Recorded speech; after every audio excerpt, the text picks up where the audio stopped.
Good day mga kakaya. Magandang panahon ngayon, di naman umuulan.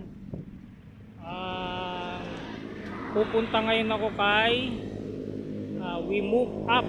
Yan, apply ako doon. Ngayong araw na to yung orientation ko. Pupunta ako sa office sa may Makati. Doon yung head office ng We Move.